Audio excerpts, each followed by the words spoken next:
Je m'appelle Rachel Turner. J'ai 31 ans et j'ai vécu la majeure partie de ma vie pour les caméras. Je ne suis pas née dans un foyer religieux. Mes parents ont divorcé quand j'avais 9 ans. Ma mère travaillait 2 fois par jour dans un restaurant. Mon père a disparu quelque part dans un autre mariage. J'ai grandi en apprenant à survivre et à me faire remarquer. La mode est devenue mon moyen de me sentir vue. À 17 ans, j'ai commencé à poser pour de petites marques locales. À 25 ans, j'avais déménagé à Los Angeles et je gérais une page sur les réseaux sociaux avec près d'un demi-million d'abonnés. Mon contenu portait sur le style, la confiance en soi et la liberté. C'est du moins ce que je me disais. Mais en réalité, je croulais dans l'anxiété, la validation, la dépendance et la peur de disparaître si jamais j'arrêtais de poster. Les gens voyaient les tenues, les sourires, les photos de voyage. Ce qu'ils ne voyaient pas, c'était les nuits blanches, les pilules que je prenais pour rester mince ou la voix dans ma tête qui me murmurait « Tu n'es rien sans attention ». En mars 2022, après des semaines de tournage non-stop pour une nouvelle campagne de mode, mon corps a fini par lâcher. Il était environ 3 heures du matin lorsque je suis rentrée chez moi après un tournage tardif. Je me souviens m'être regardée dans le miroir, portant toujours une tenue que je n'aimais même pas, et m'être dit « Pour qui est-ce que je fais ça ?» J'ai eu le vertige, j'ai cherché de l'eau et, sans m'en rendre compte, tout est devenu noir. Les médecins m'ont dit plus tard que je m'étais effondrée à cause de l'épuisement, d'une déshydratation sévère, de la malnutrition et du stress. Mon cœur s'est arrêté pendant plus de 6 minutes, mais je sais que c'était plus que ça. Parce que pendant ces 6 minutes, j'ai vu ce que je portais réellement dans les yeux du ciel. Quand j'ai ouvert les yeux, je n'étais plus dans mon appartement. Je me tenais dans un endroit doux et lumineux qui semblait vivant, comme si chaque particule de lumière respirait. Il n'y avait aucun bruit, juste la paix. Et pourtant, je me sentais exposée, comme si mon âme était nue devant quelque chose de pur. Puis je l'ai vu. Jésus n'est pas apparu de la manière à laquelle mon esprit s'attendait. Pas comme une silhouette lointaine dans les nuages, mais debout juste devant moi, suffisamment près pour que je puisse sentir sa présence. Ses yeux, il n'y a pas de mot humain pour ce genre d'amour. Il ne m'a pas demandé qui j'étais. Il le savait déjà. Au lieu de cela, il m'a regardé avec à la fois chagrin et tendresse et a dit « Rachel, tu as magnifiquement vêtu ton corps, mais ton esprit est enveloppé de chaînes. » Quand il a dit cela, j'ai baissé les yeux et la lumière autour de moi a changé. Les vêtements que j'avais portés sur terre sont apparus devant moi, l'un après l'autre, certains brillant d'une douce lumière, d'autres dégoulinant d'obscurité, comme de l'encre se répandant dans l'eau. Chaque tendance que j'avais adoptée a commencé à montrer ce qu'il y avait derrière. Des symboles qui portaient la rébellion, des couleurs qui faisaient écho à l'orgueil, des designs nés de la vanité et de l'aveuglement spirituel. Jésus m'a montré comment la mode, autrefois créée pour refléter la beauté divine, était devenue une arme, une manière silencieuse dont l'ennemi enseigne aux gens à se glorifier, à célébrer la rébellion, à se moquer de la sainteté sans même s'en rendre compte. Puis il m'a regardé à nouveau et m'a dit « Je n'ai pas créé la beauté pour qu'elle soit vénérée. Je l'ai créée pour qu'elle me renvoie à moi. » À ce moment-là, j'ai compris. Je n'avais pas seulement perdu mon pouls. J'avais perdu mon chemin. Mais la grâce m'avait trouvé en premier. Quand Jésus a prononcé ces mots, « Ton esprit est enchaîné ».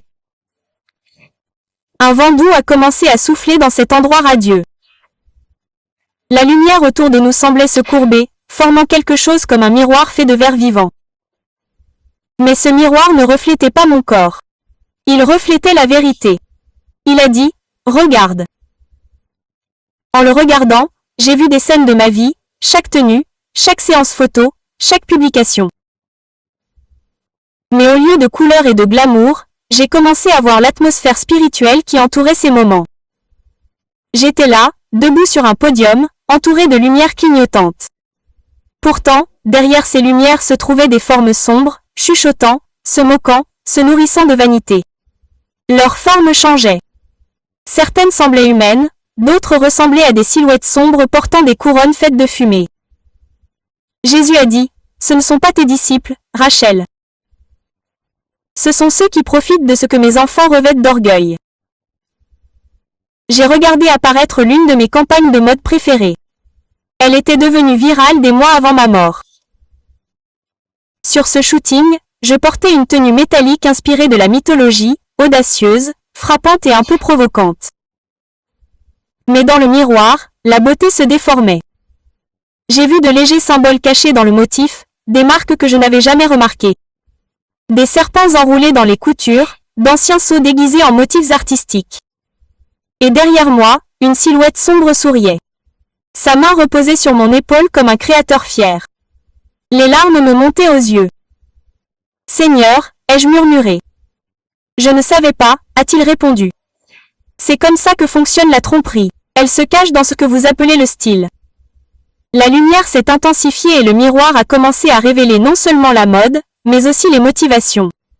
Les désirs silencieux qui poussent les gens à s'habiller comme ils le font. J'ai vu des cœurs avides d'attention, recherchant la valeur à travers l'apparence, couvrant l'insécurité par la confiance. Jésus dit, l'ennemi n'a pas besoin que vous l'adoriez ouvertement. Il a seulement besoin que vous aimiez son image plus que celui qui vous l'a donnée. Je tombais à genoux. Toutes les tendances que j'avais suivies défilèrent devant moi, non pas sous forme de couleurs ou de tissus, mais sous forme de contrats spirituels. Je réalisais que je portais plus que des vêtements. J'avais porté des compromis. Jésus tendit la main et le miroir de lumière se dissout en une scène mouvante. Les rues de la ville, les podiums, les centres commerciaux, les jeunes qui défilaient devant des défilés de mode sans fin. Il a dit, chaque génération a son langage, et cette génération s'exprime à travers les vêtements, mais toutes les voix ne viennent pas de moi. J'ai vu différentes tendances apparaître les unes après les autres, brillantes, audacieuses, provocantes et parfois délibérément sombres. Jésus a montré du doigt un style particulier. Un groupe de jeunes femmes vêtues de dentelles noires, de chaînes et de symboles de la mort. Le monde appelle cela de l'esthétique, a-t-il dit doucement. Mais je vois un cri d'identité chez ceux qui se sentent invisibles. Ils portent la douleur parce qu'ils ont oublié leur valeur. Puis une autre image est apparue. Des hommes et des femmes portant des logos de luxe, affichant richesse et statut. L'expression de Jésus est devenue triste. L'orgueil est devenu un parfum à notre époque. Il a dit, ils ne s'habillent pas pour m'honorer mais pour dominer les autres par leur apparence. La vanité est devenue leur autel et l'insécurité est devenue leur prêtre. L'image suivante était encore plus subtile. Des influenceurs postaient des looks minimalistes, simples, élégants, épurés. Jésus sourit doucement. La simplicité était autrefois mon style, dit-il. Mais même la pureté peut être déformée. Lorsque vous portez la simplicité pour paraître plus saint que les autres, cela devient aussi de l'orgueil. Je suis resté silencieux, bouleversé par la façon dont la mode pouvait refléter si clairement le cœur humain. Puis il m'a montré une autre facette. Des marques dont les logos et les imprimés portaient des symboles anciens, des serpents, des yeux omniscients, des pentagrammes déguisés en géométrie. Ces marques ne sont pas que de la décoration, dit fermement Jésus. Certaines sont des sceaux, des empreintes spirituelles nées de ceux qui ont autrefois offert leur art aux ténèbres. J'ai vu des créateurs méditer, murmurer le hasard, chercher l'inspiration auprès d'esprits qui promettaient une créativité sans limite. La voix de Jésus a percé. Le monde célèbre l'inspiration. Le ciel teste la source. Il s'est tourné vers moi et a dit, « Rachel, quand la mode glorifie la rébellion, quand elle se moque de la pureté, quand elle transforme le corps en idole, les ténèbres trouvent une porte ouverte. » Les images s'estompèrent et je sentis mon cœur se serrer car je réalisais à quel point j'avais participé à cette même tromperie, en l'appelant expression. Jésus tendit de nouveau la main et soudain l'obscurité se dissipa.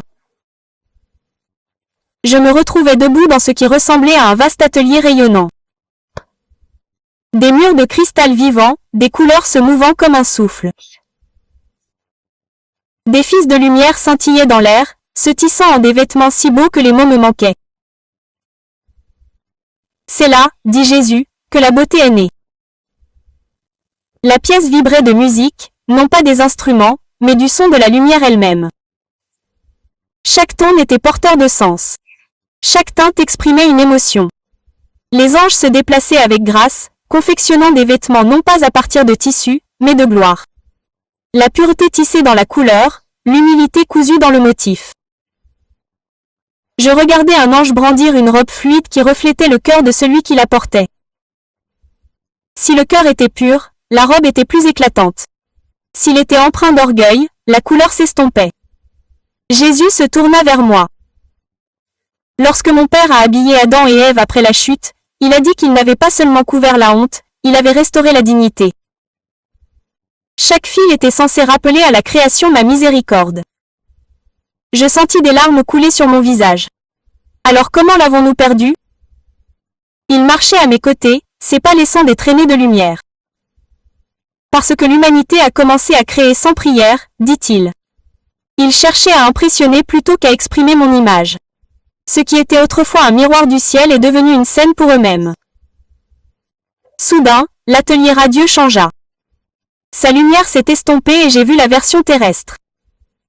Des maisons de couture remplies de pression, de compétition et d'épuisement. Des créateurs dessinant sans fin, avides d'approbation, poursuivant quelque chose qu'ils ne pouvaient nommer. Voyez comme la création gémit, murmura Jésus. Il porte encore des fragments de ce don céleste, le désir de créer de la beauté. Mais séparé de moi, même la créativité peut se décomposer. Puis il me montra quelque chose qui me brisa le cœur. Des vêtements spirituels planant au-dessus des gens sur terre. Certains brillaient comme la lumière du matin. D'autres étaient déchirés, lourds ou tachés par l'orgueil et la luxure. J'ai vu que chaque personne porte quelque chose devant le ciel. Pas les vêtements qu'elle achète, mais l'esprit qu'elle porte lorsqu'elle les choisit. Jésus posa sa main sur ma poitrine. Rachel, la mode n'est jamais qu'un tissu. C'est un langage, une déclaration de qui gouverne le cœur. Les mots me blessèrent profondément, mais ils me donnèrent en même temps l'impression d'être guérisseurs. Pour la première fois depuis des années, je ressentis à nouveau le poids de la beauté comme quelque chose de sacré, non pas un fardeau, mais un appel. L'atelier céleste disparut et je me retrouvai de nouveau dans l'étendue blanche. Jésus me regarda avec un silence grave et dit, « Rachel, je vais te montrer les 3 esprits qui gouvernent une grande partie de la mode d'aujourd'hui. » Avant que je puisse répondre, la lumière autour de nous s'assombrit et 3 formes commencèrent à émerger, non pas comme des monstres, mais comme des énergies, chacune prenant forme à travers des images et des mouvements venus de la terre. La première était vêtue d'une lumière cramoisie, éblouissante, hypnotique et pleine de désir. C'est là, dit Jésus, l'esprit de séduction. Cela commença par la beauté, mais devint de l'esclavage. J'ai vu des boîtes de nuit, des clips musicaux, des tapis rouges, des tenues conçues non pas pour exprimer l'élégance, mais pour provoquer la luxure. Regardez comme cela enseigne à mes filles que leur valeur réside dans ce qu'elles révèlent, dit-il. Le rire de l'esprit résonna. Bon mais creux. Il promet la puissance, continua Jésus, mais laisse le vide. Il transforme l'intimité en performance. J'ai vu des millions de personnes s'habiller par douleur, et non par confiance, essayant de se sentir aimées par la visibilité. Puis le deuxième esprit est apparu, vêtu de tissus dorés et argentés, entouré de flashs d'appareils photo et d'applaudissements. C'est l'esprit de vanité, dit Jésus. Il se nourrit de comparaisons. Il murmure à travers les influenceurs, les tapis rouges et les défilés de luxe. Vous n'avez de valeur que dans la mesure de votre image. J'ai vu comment les gens couraient après les étiquettes comme des couronnes, vénérant l'identité à travers les étiquettes de prix. L'orgueil porte de nombreux tissus, dit doucement Jésus. Mais aucun tissu ne peut cacher un cœur vide. Enfin, le troisième esprit est venu, sauvage, chaotique, portant des tissus déchirés et des couleurs fluo. Il souriait avec défi, ses yeux brûlants d'indépendance. C'est cela, dit Jésus, l'esprit de rébellion. Il enseigne que la liberté signifie rejeter mon dessein. J'ai vu des tendances célébrant les ténèbres, se moquant de la sainteté, des slogans qui glorifiaient le péché, des accessoires en forme de croix inversée et de jeunes âmes qualifiant la corruption d'art. La voix de Jésus s'est alourdie de tristesse. Ces esprits ne sont pas de la créativité. Ils sont une distorsion. Ils déforment ce qui était censé révéler la gloire en ce qui invite à la décadence. Puis il m'a regardé avec des yeux pleins de miséricorde. Mais Rachel, même dans cette obscurité, j'ai gardé un reste. Des créateurs, des artistes et des rêveurs qui entendent encore mon murmure. Je les appelle à récupérer la beauté pour le ciel. Ces paroles m'ont rempli à la fois de chagrin et d'espoir. Pour la première fois, j'ai compris que la mode n'était pas seulement un phénomène culturel. C'était un champ de bataille spirituelle. Après que les visions des trois esprits se soient estompées, le silence autour de moi s'est alourdi. Pas le silence paisible du ciel, mais celui qui porte la tristesse. Jésus a baissé les yeux un instant, et lorsqu'il les a relevés, j'ai vu de la douleur. Pas de la colère, mais la douleur de quelqu'un qui regarde ses enfants se faire du mal sans s'en rendre compte. Rachel, a-t-il dit doucement. Beaucoup de mes enfants pensent que leurs choix sont limités, mais ce que vous portez peut soit inviter ma présence, soit la faire taire. La lumière devant nous s'est transformée en scène terrestre à nouveau. Chambre, église, bureau, rue de la ville. J'ai vu des gens s'habiller pour des fêtes, pour des rendez-vous galants, pour les médias sociaux, sans se rendre compte que des forces invisibles les entouraient. Certains vêtements dégageaient chaleur et paix, comme une douce lumière qui suivait la personne. D'autres dessinaient une fine obscurité qui s'accrochait à leur esprit comme de la fumée. J'ai vu une jeune femme debout devant son miroir, essayant une tenue révélatrice qu'elle avait achetée en ligne. Derrière elle se tenait une silhouette, sombre, chuchotant.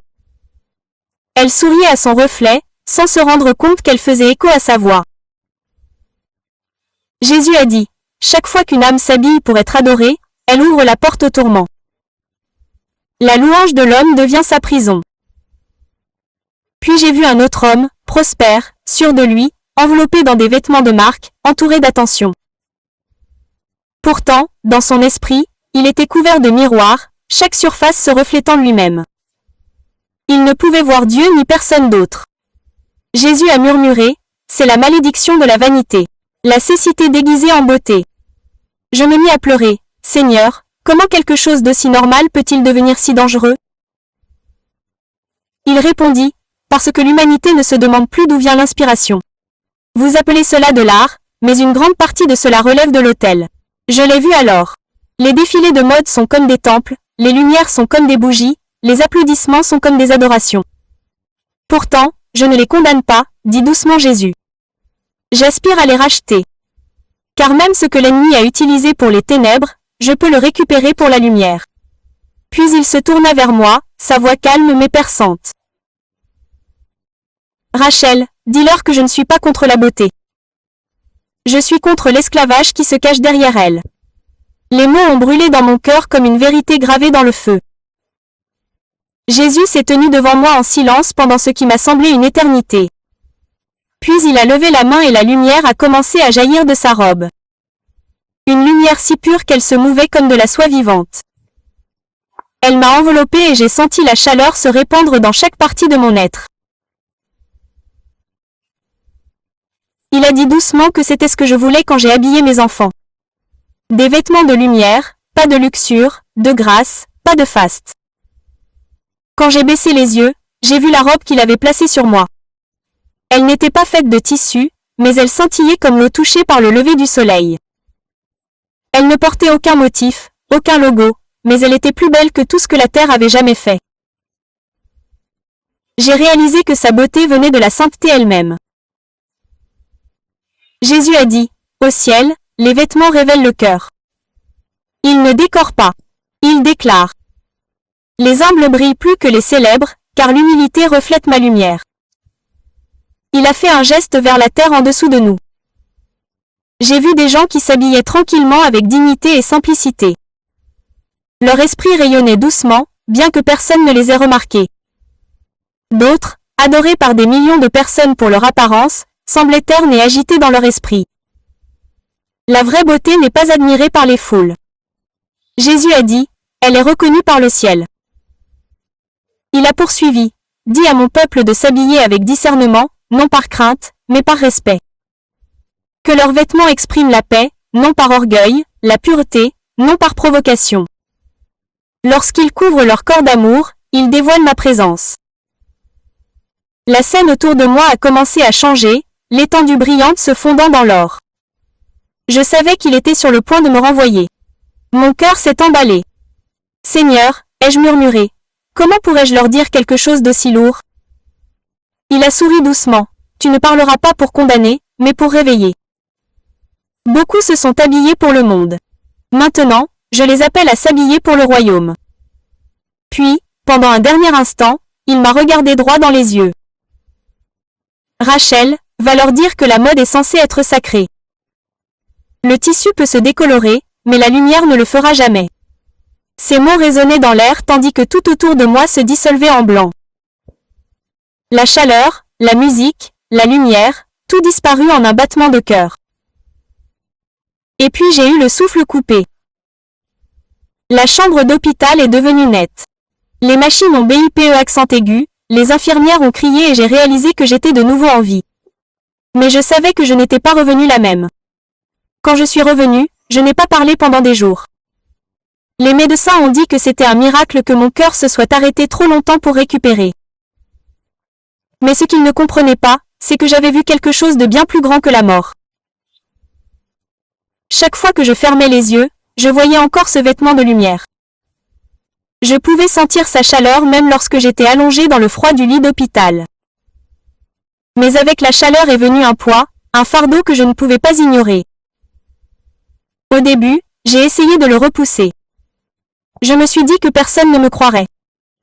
Le monde de la mode ne veut pas entendre parler de paradis ou de sainteté. Ils veulent des tendances, pas la vérité. Mais ce soir-là, la même phrase résonnait dans mon esprit. Dis-leur ce que je t'ai montré. C'est ce que j'ai fait. Pas sur scène, pas dans les églises, mais en tête-à-tête, tranquillement au début. J'ai commencé à partager avec les mannequins avec qui j'avais travaillé, les stylistes qui semblaient toujours vides après les spectacles, les jeunes followers qui m'envoyaient des messages disant « J'aimerais pouvoir être aussi confiante que toi ». Je leur ai dit la vérité. Je n'étais pas sûre de moi. J'étais enchaînée. Et Jésus a brisé ses chaînes, non pas en m'enlevant la beauté, mais en la rachetant. Certains ont ri, d'autres ont pleuré, d'autres ont complètement cessé de répondre, mais quelques-uns ont écouté, et cela m'a suffi. Bientôt, des portes se sont ouvertes que je n'avais pas prévues. Des églises m'ont demandé de partager mon histoire. Des étudiants en mode m'ont invité à parler du symbolisme spirituel dans le design. Chaque fois que je leur ai dit ce que j'avais vu, la mode peut glorifier Dieu ou glorifier les ténèbres, selon les mains qu'il a créées et le cœur qu'il apporte. J'aime toujours l'art. J'aime toujours le design. Mais maintenant, je prie avant de créer et je demande, Seigneur, cela te reflète-t-il? Cette question a tout changé, car ma mission n'est pas de faire craindre aux gens ce qu'ils portent. C'est de leur rappeler que ce qu'ils portent ne doit jamais cacher qui ils ont été créés pour être. Cela fait 2 ans que je suis revenue. Ma vie ne ressemble plus du tout à ce qu'elle était avant. Et honnêtement, je ne veux pas qu'elle redevienne comme avant. La femme qui vivait autrefois pour les caméras vit désormais pour des matins tranquilles avec Dieu. Je ne cours plus après les tendances. Je cours après la vérité. Le placard qui débordait autrefois de tenues à approuver contient désormais exactement ce dont j'ai besoin. Et chaque pièce a une histoire, une prière, un but. Parfois, les gens me demandent, Rachel, n'as-tu pas peur d'être jugée, de perdre ta carrière? Et je leur dis, j'ai déjà tout perdu une fois. Je suis morte. De quoi pourrais-je avoir peur maintenant, si ce n'est de vivre à nouveau sans sens? Je travaille toujours dans la mode, mais différemment. Je crée des pièces qui racontent des histoires de rédemption, de grâce, d'identité enracinée dans le Christ. Quand des jeunes filles m'envoient un message disant « Je ne me sens pas à la hauteur », je leur dis « Tu l'es déjà ». Ne laisse pas les ténèbres décider de ton style. Je suis mort autrefois en poursuivant la beauté qui s'estompe. Maintenant, je vis pour révéler la beauté qui ne s'estompe jamais. Car lorsque Jésus m'a couvert de lumière, il ne m'a pas seulement redonné la vie.